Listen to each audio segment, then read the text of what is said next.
The producers of The View were rushing around backstage with an unusual sense of urgency. Nancy Miller, the show's executive producer for 8 years, checked her watch. For the 5th time in 10 minutes? Her normally calm demeanor had given way to visible anxiety. "Is everything ready for today's segment?" Nancy asked, her voice sharper than usual. The staff nodded nervously. They all understood why today was different. For months, they had tried to book this particular guest without success. Now he had finally agreed to appear, and everyone felt the pressure. Coffee is ready in his dressing room. Black, no sugar, just as his team requested, said Betty Lewis, the hospitality coordinator. She had been with the show since its early days and knew how important these small details could be. Nancy nodded without really listening. Her mind was elsewhere, running through all the possible ways today could go wrong. Kash Patel was not their usual type of guest.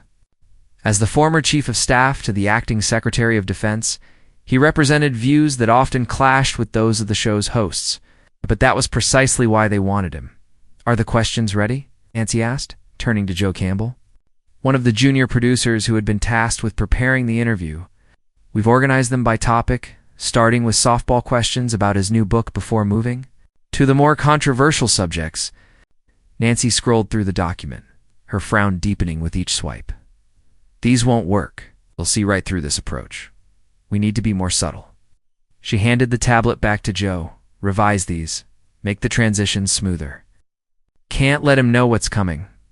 Joe hurried away, already making mental notes for the revisions. In the makeup room, the atmosphere was equally tense. Susan Wright, the show's longest-serving host, sat perfectly still as the makeup artist applied powder to her forehead. "I don't like this," Susan said to no one in particular. "He's not coming here for a friendly chat. He has an agenda." Karen. Phillips, seated in the next chair, nodded in agreement. Her normally cheerful face was serious as she reviewed notes on her phone. "My source says he's been preparing for this appearance for weeks, studying old episodes, analyzing our interview tactics." "Let him prepare," said Debbie Foster, the youngest of the hosts, as she walked into the room. "We've dealt with difficult guests before." But despite her confident words, Debbie seemed nervous, constantly adjusting her outfit and checking her. Reflection, the makeup artist, Maria Garcia, had worked on the show for 12 years. She had seen countless guests come and go, had witnessed the behind-the-scenes tensions that never made it to air. As she worked, she listened silently to the host's concerns. "I heard he's bringing something unexpected to discuss," whispered Debbie to the group. "Something not on our prep sheet." One of the production assistants overheard his team talking when they arrived this morning, Debbie explained. They mentioned a surprise that would change the conversation. This news sent a new wave of unease through the room. Karen put down her phone. "Nancy needs to know about this." But before anyone could leave to find the executive producer, there was a knock at the door. Nancy herself entered, looking even more stressed than before. "He's here," she announced. "And he's brought his own team, 3 people with legal backgrounds. They're all in his dressing room now." The hosts exchanged worried glances. It was unusual for a guest to bring such a team for a daytime talk show appearance. "Do we know what they're discussing in there?" Susan asked down. Nancy shook her head. "No, they asked for privacy, and we had to respect that. But listen, everyone, we need to be extremely careful today. This isn't just about ratings anymore." "What do you mean?" "The network executives are watching this one closely. There's been some criticism lately about our interview balance. They think we've been too," she searched for the right word, "predictable in our approach to guests with certain viewpoints." The implication was clear. Their jobs could depend on how they handled today's interview in the control room. Peter Martinez, the show's director, was running through technical checks with increased thoroughness. He had directed over 500 episodes of The View and prided himself on being prepared for anything. But today felt different. "Check camera 3 again," he instructed one of the technicians. "I noticed a slight shake during the test." The technician nodded and made the adjustment. Peter turned his attention to the monitors showing different angles of the set. Everything looked perfect, but he couldn't shake his feeling of unease. His phone buzzed with a text from Nancy. "Guest is being difficult about seating arrangement. Wants to sit at end of table, not in guest chair. Thoughts? Peter frowned. The guest chair was positioned specifically to place the guest in a certain light and to give the hosts visual dominance in the frame. Moving Kash to the end of the table would put him on equal footing with the hosts.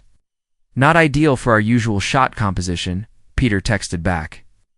But if it gets him on stage, we can adjust. Nancy's reply was immediate. Make it work. Peter sighed and called over his camera operators. To explain the change, just one more complication in what was already shaping up to be a challenging day.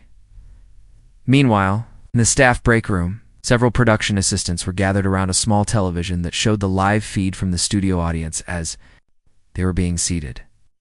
Crowd seems different today, observed Steve Bennett, a young PA who had joined the show just 3 months ago. Lisa Wong, a more experienced assistant, nodded. They let in more of his supporters than usual. Notice how.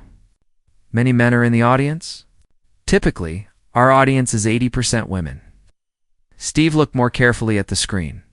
Lisa was right. The demographic of today's audience was noticeably different. Was that deliberate? Steve asked. Lisa shrugged. Who knows? But nothing happens on this show by accident. As the clock ticked closer to airtime, the energy throughout the studio complex grew more intense. Pages ran back and forth with last-minute script changes. The audio team double-checked the microphone levels.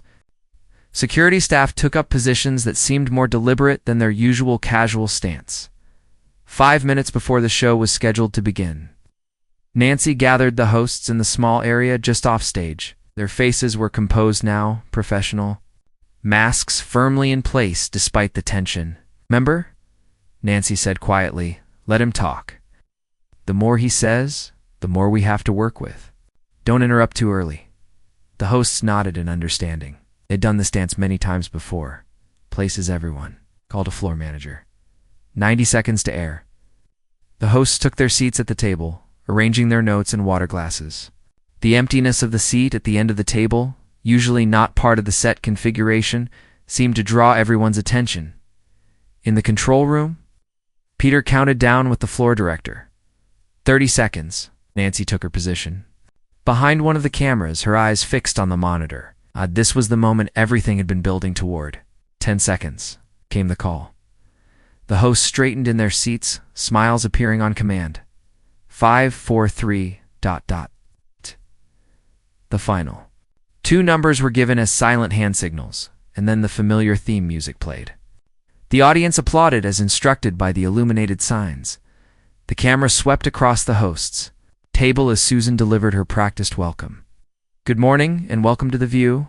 We have a very interesting show for you today, ... As Susan introduced the day's hot topics, a production assistant was dispatched to escort Kash Patel from his dressing room to the stage entrance. No one could have predicted what would happen next.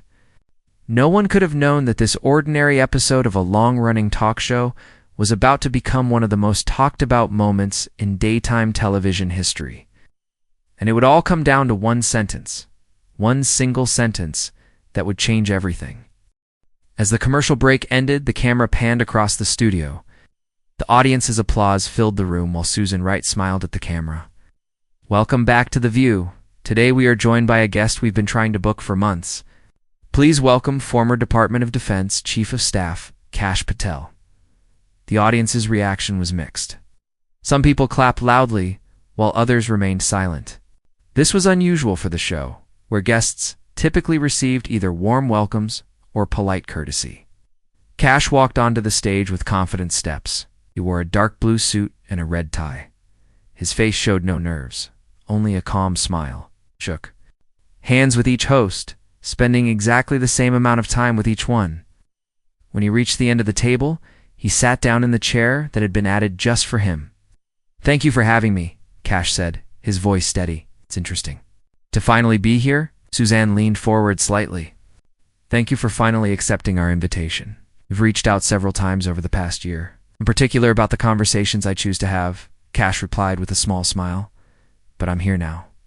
Behind the cameras, Nancy Miller watched carefully. Something about Kash's confidence made her uneasy. He seemed too prepared to calm. This was not how most guests acted when they first appeared on the show. Karen Phillips jumped in with the first question. "Your new book comes out next week. Tell us about it." This was meant to be an easy opening question, one that would make the guest comfortable before moving to harder topics. But Kash's answer showed he knew the game well. "My book explores media bias and how certain shows use specific techniques to control narratives," he said, looking directly at Karen. "In fact, your show is mentioned several times as an example." The hosts shifted in their seats. This was not the direction they had planned for the conversation to go. Debbie Foster tried to regain control. "That's interesting. But let's talk about your time in the Trump administration. Many people have criticized decisions made during that period." Kash nodded. "I'm happy to discuss that. But first, I think it's important for your viewers to understand something. Most guests who come on this show are not treated fairly. The questions are designed to make them look bad, not to explore ideas." The audience murmured. Some people nodded in agreement. Susan's smile became tight. "We ask tough questions of all our guests, regardless of their politics. That's our job as journalists." "Are you journalists?" Kash asked, his voice still pleasant, but his words pointed. "Or are you entertainers who present political opinions as fact?" In the control room, Peter Martinez watched the tension building on screen. He glanced at the clock. Only 8 minutes into the segment, and already things were veering off script. He spoke into his headset. "Nancy, should we move to the next topic early?" Through his earpiece, he heard Nancy's tense reply. "No, let it play out. Ratings will be good for this." Back on stage, Karen was trying a different approach. "Let's talk about your current work. You've been critical of several policies from the current administration." Kash nodded. "Yes, particularly regarding national security. But I find it interesting that when I was in the administration and raised concerns about certain policies, shows like this one called me disloyal. Now that I'm criticizing the current administration, suddenly my opinion matters to you." The hosts began to interrupt more frequently. Each time Kash started to make a point, one of them would cut in with a new question or comment. This was a common technique they used with difficult guests: keep them off balance, never let them complete their thoughts. But Kash seemed prepared for this too. He would simply wait for them to finish, then calmly return to his original point as if the interruption hadn't happened. After 20 minutes, the planned questions had barely been touched. Instead, the conversation had become a debate about media fairness and political bias. The hosts looked increasingly frustrated. In the audience, people were more engaged than usual. Instead of the polite attention they typically showed, they were reacting visibly to points made by both sides. Some nodded at Kash's comments, while others showed support for the hosts. Lisa Wong, the production assistant, whispered to Steve Bennett as they watched from the side of the stage. "This is not going according to plan at all." Steve nodded. "Oh." Hosts seemed rattled. "I've never seen Susan lose her cool like this before." As the segment continued, the tone grew more tense. Debbie tried once more to steer the conversation back to safer ground. "Your book also discusses your childhood and how it shaped your political views. Can you tell us about that?" It was a standard pivot, moving from controversial topics to personal stories. But Kash didn't take the bait. "I'd be happy to discuss that later," he said. "But first, I think your viewers would be interested to know how today's show was planned." Nancy's heart sank as she heard these words. Somehow he knew something. "Shouldn't." Susan tried to move on quickly. "We have a lot to cover and our time is limited. I think this is important." Kash insisted, his voice still calm but now more firm. "Yesterday I received some interesting information." The hosts exchanged quick glances. Karen jumped in. "We're going to take a quick break, and we'll be right back with more from Kash Patel." The cameras cut away to a commercial, but the microphones on stage remained live for those in the control room. Peter could hear the hosts immediately turning to Kash. "What exactly are you trying to do here?" Susan asked, her TV smile completely gone now. "Having an honest conversation," Kash replied. "Isn't that what this show is supposed to be about?" In the control room, Nancy was already on the phone with network executives. "Yes, I know it's not going as planned," she said, her voice low and tense. "But the ratings will be worth it. People are already talking about this on social media. Campbell approached her with a tablet. "Nancy, you need to see this. He's trending on Twitter already." Nancy glanced at the screen. Sure enough, clips from just the first 20 minutes of the show were already being shared widely online.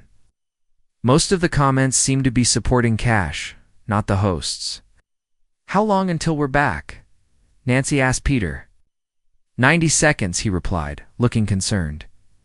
Nancy made a quick decision. Tell the hosts through their earpieces to let him talk. Whatever he's planning to reveal, it'll be worse if we try to stop him. Better to let him say it, and then we can respond. As the commercial break ended, the camera returned to the set. The mood had visibly shifted. The hosts sat straighter, their expressions more guarded. Kash remained relaxed, as if he were having a casual conversation with friends. Susan forced a smile. "Welcome back. We're here with Kash Patel discussing his new book and his views on media bias." Kash nodded. "Thank you, Susan. As I was saying before the break, I think transparency is important." Behind the scenes, he reached into his jacket pocket and pulled out a folded piece of paper. The simple action caused an immediate reaction from the hosts. Their eyes widened, and Karen sat forward as if ready to reach for the paper. "What I have?" "Here," Kash said, holding up the paper but not yet unfolding it, "is something that was never meant to be seen by the public. It's an email sent 3 days ago, discussing my appearance on this show." The studio became completely silent. Even the audience seemed to hold its breath. "Before I read this," Kash continued, "I want to be clear. I'm not here to attack anyone. Personally, my concern is with a system that pretends to offer fair discussion while actually working to prevent certain viewpoints from being heard." Debbie tried one last time to regain control. I think we should let our guests speak," Susan interrupted, following Nancy's instructions through her earpiece. Kash unfolded the paper slowly. The camera zoomed in, showing that it was indeed a printed email. He cleared his throat and prepared to read the one sentence that would change everything. The studio was completely silent as Kash held the unfolded paper. Every camera was focused on him. In the control room, Peter Martinez's finger hovered over the button that would cut to commercial if needed. "This email," Kash said, "was sent from Nancy Miller, your executive producer, to the network executives 3 days ago." He paused to let this information sink in. The subject line reads, "Kash Patel, Appearance Strategy." Susan Wright shifted in her seat but kept her face neutral. Karen Phillips glanced toward the offstage area where Nancy stood frozen. Debbie Foster tapped her pen nervously against her notepad. "I won't read the entire email," Kash continued. "Most of it is standard planning for a TV segment. But there is one sentence that I think your viewers should hear." He looked directly into the main camera as he read, "We'll have Patel on. But we need to control the narrative and make sure he doesn't get any points across that might resonate with viewers." The words hung in the air. For 3 long seconds, no one spoke, and the studio erupted. Audience members began talking all at once. Some stood up from their seats. The host scrambled to respond, but the damage was done. "How did you get that email?" Karen demanded, her professional composure cracking. Kash calmly folded the paper and returned it to his pocket. "I have my sources, but that's not really the important question, is it? The important question is why a show that claims to value honest conversation would explicitly plan to prevent certain viewpoints from being heard." Susan tried to regain control of the situation. "That sentence is being taken out of context. TV shows plan their segments. That's normal in broadcasting." "It normal to plan to silence certain perspectives?" Kash asked. "To decide in advance which points should not resonate with viewers." In the control room, Nancy was in crisis mode. "We need to cut to commercial now," she told Peter. Peter hesitated. "Psst, the ratings are spiking. Social media is exploding. Watch it." "We cut away now. It looks like we're hiding something." Nancy grabbed his arm. Cut to commercial. Back on stage, Debbie was attempting a different approach. "Let's be honest here. You brought this email to create drama and promote your book. This is a publicity stunt." Kash shook his head. "If I wanted drama, I would have released this too. The press before coming on the show. I brought it here because I believe in giving people the chance to explain themselves." He turned to face the hosts directly. "This show has positioned itself as a place for open discussion. Your viewers trust you to present different perspectives fairly. But that email shows the reality is very different. The audience reaction was growing louder. Some people were calling out questions. Others were recording everything on their phones. The floor manager was trying to quiet them down without success. Susan signaled desperately to cut to commercial. But no break came. She decided to try one more approach. Even if this email is real, which we're not confirming, one sentence doesn't reflect our show's entire approach to guests. Then let me read another sentence, Kash offered, reaching for his pocket again. No, Karen exclaimed, then quickly composed herself. What I mean is, we should move on to discuss your book and your political views. That's what our viewers tuned in for. Kash smiled slightly. Actually, based on their reaction, I think they're quite interested in this topic. The camera panned to show the audience. People were on their feet now. Some were clapping, others looked shocked. It was unprecedented chaos for a show that prided itself on controlled discussions. In the wings, Nancy finally stormed onto the set herself. This was against all normal protocol, but the situation had spiraled beyond protocol. We're going to take a short break, she announced, stepping in front of a camera. Please stay tuned. The on-air light finally went dark as they cut to commercial. But the studio remained in chaos.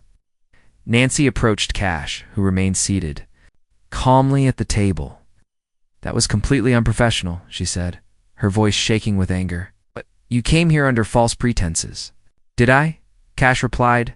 I came here to discuss media bias. That's exactly what we're doing. The hosts huddled with Nancy a few feet away from Kash.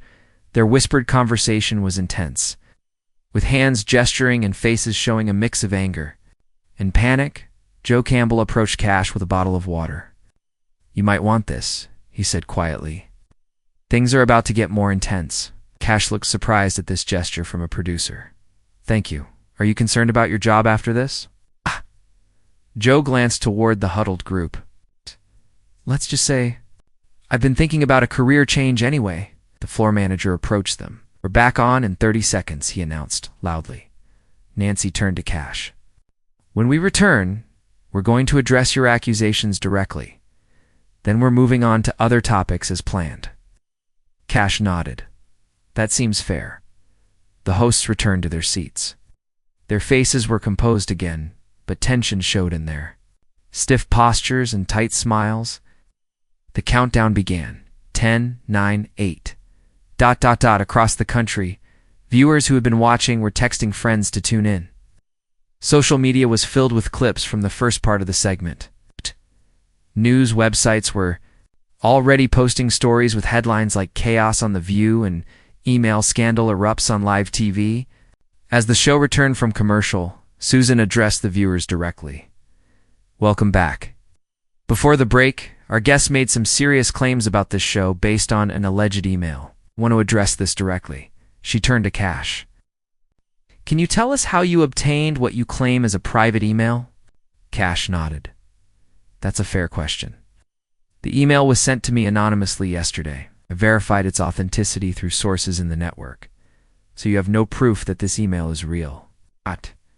Karen jumped in. I have the original with all the email headers and routing information, Kash replied. I'd be happy to provide it to network executives after the show. But let's be honest, you know it's real. What? Debbie leaned forward. Even if some email exists, the idea that we try to control the narrative is being misinterpreted. All shows prepare for interviews. Preparation is expected, Kash agreed.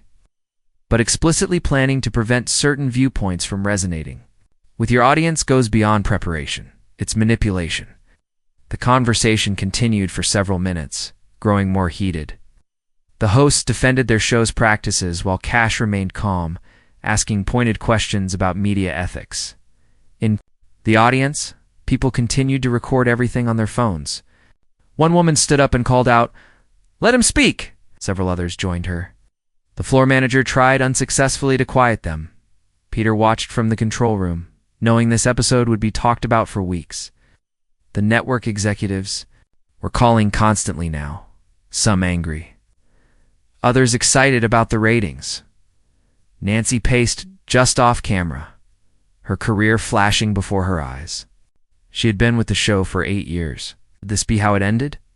Susan tried one more approach. Mr. Patel, you've made your point about media bias. Now can we discuss your book and your political views as planned? I'm happy to, Kash replied, but I think what's happening right now is actually more important than my book. We're having a real, unscripted conversation about how media shapes public opinion. Isn't that more valuable than following your prepared questions? The audience applauded loudly at this. Even some staff members nodded in agreement. Karen looked at her notes, then set them aside. Fine, let's have a real conversation. No prepared questions, no agenda. Well, tell us what you think viewers need to know about media bias. For the first time. That day, Kash looked genuinely surprised. He hadn't expected this concession. Thank you, he said. I think that's what your viewers deserve. What followed was 20 minutes of the most honest discussion ever seen on The View. Without the safety of prepared questions, the hosts were forced to engage with Kash's ideas directly. The result was a conversation that covered media ethics, political bias, and the responsibility of news organizations in a democracy. The audience remained captivated. The social media response continued to grow. And all because of one sentence in an email that was never meant to be seen by the public. The unscripted conversation continued for 20 minutes. Without their prepared questions, the hosts were forced to engage with Kash directly. At times, the discussion grew heated, but it remained more authentic than anything the show had aired. In years, Susan Wright, who had been with the show the longest, found herself nodding in agreement with some of Kash's points.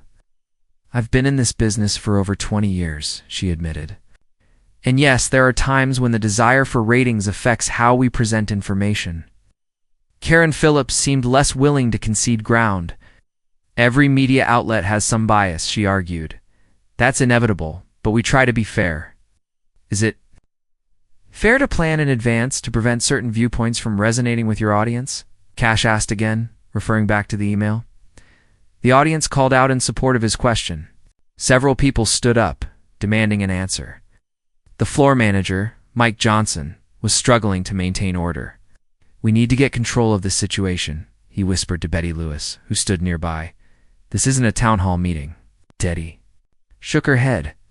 I don't think we can put this genie back in the bottle. In the control room, Peter Martinez was receiving conflicting instructions. Network executives were calling in, some demanding they cut the segment short, others insisting they let it continue. The ratings are through the roof, reported one of the technicians. Social media is exploding. Hashtag Kash Chaos is trending #1 nationwide. Nancy Miller paced behind the cameras, her face pale. Her phone buzzed constantly with messages from network higher-ups. Some were furious, others excited about the publicity. Her career hung in the balance. Joe Campbell approached her cautiously. Nancy, we need to decide how to end this segment. We're supposed to go to commercial in 3 minutes. Nancy looked at the monitor where Kash was calmly explaining his views on media responsibility. We go to commercial as planned. When we come back, we thank him and end the segment. No more surprises. Back on stage, Debbie Foster was attempting to steer the conversation toward a conclusion. We appreciate your candor, Mr. Patel. I think our viewers have gotten a good sense of your perspective today. Kash nodded. Thank you, but I want to be clear about something. My issue isn't with the hosts of this show personally. You're part of a larger system that has forgotten the true purpose of journalism. He turned to face the audience directly. The email I revealed today is just one small example of a much bigger problem. Media outlets on both sides of the political spectrum do this. They decide in advance which ideas should be heard and which should be silenced. The audience applauded loudly. Several people stood up again. One man called out, "Thank you for your honesty." Susan glanced at the clock, knowing they needed to break for commercials soon. Mr. Patel, before we wrap up this segment, is there anything else you'd like our viewers to know? It was a standard closing question designed to give guests a final chance to promote their book or project. But Kash didn't take the expected route. Yes, there is, he said, reaching into his jacket pocket again. The hosts tensed visibly. Karen's eyes widened in alarm. Debbie shifted in her seat. "Don't worry," Kash said with a small smile, noticing their reaction. "No more emails." Instead, he pulled out a small card. "This is my personal email address. I'm inviting your viewers to contact me directly if they want to continue this conversation about media ethics and responsibility. No filters, no producers, no prepared narratives." This was unprecedented. Guests did not typically invite direct contact with viewers, bypassing the show entirely. Nancy made a slashing motion across her throat, signaling Peter to cut to commercial. Immediately, the on-air light went dark as advertisements began to play. Nancy rushed onto the stage, no longer caring about protocol. "That was completely inappropriate," she told Kash, her voice tight with anger. "You can't solicit our audience." "For personal contact, I just did," Kash replied calmly. And judging by their reaction, many of them appreciated the opportunity. Susan stood up from the table. "Nancy, can I speak with you privately?" The two women moved away from the set, talking in hushed but intense voices. Karen and Debbie remained at the table, both looking uncertain about what would happen next. Mike Johnson approached Kash. "Sir, we'll need you to leave the stage during the commercial break. The next segment doesn't include you." Kash nodded. "Of course, thank you for having me on the show." As Kash stood up, the audience began to applaud spontaneously. Several people called out their support. One woman shouted, "Thank you for telling the truth." The floor manager tried to quiet the audience, but they continued clapping as Kash walked off stage. Some even stood up in a gesture of respect in the green room. Kash was met by his team, 3 people with legal backgrounds who had accompanied him to the studio. He had been watching the broadcast on a monitor. "That went even better than we expected," said Paul Green, Kash's media advisor. "The email was a powerful moment, but the direct invitation to viewers was brilliant." A bottle of water, and sat down. It wasn't planned. It just felt right in the moment. "The network lawyers will probably try to claim you violated some agreement," warned Linda Harris, his legal counsel. "But we reviewed the contract carefully. There's nothing prohibiting direct communication with viewers." Back on the set, chaos continued during the commercial break. Hosts were huddled with Nancy and other producers, trying to decide how to address what had happened when they returned to air. "We need to do some damage control," Nancy insisted. "We can't just ignore what happened." "Maybe we shouldn't try to control the damage," Susan suggested. "Maybe we should acknowledge it honestly." Nancy looked at her in surprise. "What are you saying?" "I'm saying that Kash made some valid points. Our viewers aren't stupid. They can see when we're being authentic and when we're not." Karen shook her head. "This isn't the time to change our whole approach. We need to get through this show and then figure things out later." As the hosts debated, the audience continued to buzz with excitement. People were on their phones, sharing what they had witnessed. Some were trying to write down the email address Kash had displayed. 30 seconds to air, called Mike Johnson. The hosts quickly returned to their seats, straightening their clothing and checking their hair. Professional smiles appeared on their faces as the countdown continued. 5, 4, 3, ... The camera light turned on, and Susan addressed the viewers. "Welcome back to The View. Our guest Kash Patel has concluded his segment. We want to thank him for joining us today and for sharing his perspective." Her voice sounded strained, but she maintained her professional demeanor. The show continued with its next planned segment, a discussion about a recent movie release. But the energy had changed completely. The host seemed distracted, the audience restless. Meanwhile, Kash was being escorted out of the building. Security guards flanked him, not because he posed any threat, but because a small crowd of audience members had gathered in the hallway, hoping to speak with him. "Mr. Patel, thank you for speaking up," called an older man as Kash passed by. "Will you be on other shows to talk about media bias?" asked a young woman, her phone held up to record his response. Kash smiled and waved, but continued walking. As he reached the exit, his phone buzzed with a notification. He glanced at the screen and saw an email from the network's president requesting an urgent meeting. "Looks like we've stirred up the hornet's nest," he told Paul as they stepped outside. "Was always the plan," Paul replied with a small smile. Kash shook his head. No, the plan was to expose one example of media bias. What happened in there was something bigger. Those people are hungry for honest conversation. As they walked to their waiting car, Neither man noticed a junior producer watching them from a window above. Joe Campbell had seen everything unfold and was making a decision that would affect his own future in media. Back in the studio, The View continued filming, but the damage was done. One sentence from an email had changed everything, not just for the show, but potentially for how millions of viewers would think about the media they consumed every day. The day after Kash Patel's appearance on The View, the media world was still buzzing with the story. News websites featured headlines like "Email Scandal Rocks The View" and "Kash Patel Exposes Media Manipulation." Video clips of the confrontation had been viewed millions of times online. In her office at the network headquarters, Nancy Miller stared out the window at the New York City skyline. Her phone had been ringing constantly since yesterday. Some calls were from angry executives, others from media reporters seeking comments. She had answered none of them. There was a knock at her door. Susan Wright entered without waiting for a response. "The network called an emergency meeting," Susan said. "Everyone needs to be in the conference room in 30 minutes. Nancy nodded without turning from the window. "Is this how it ends?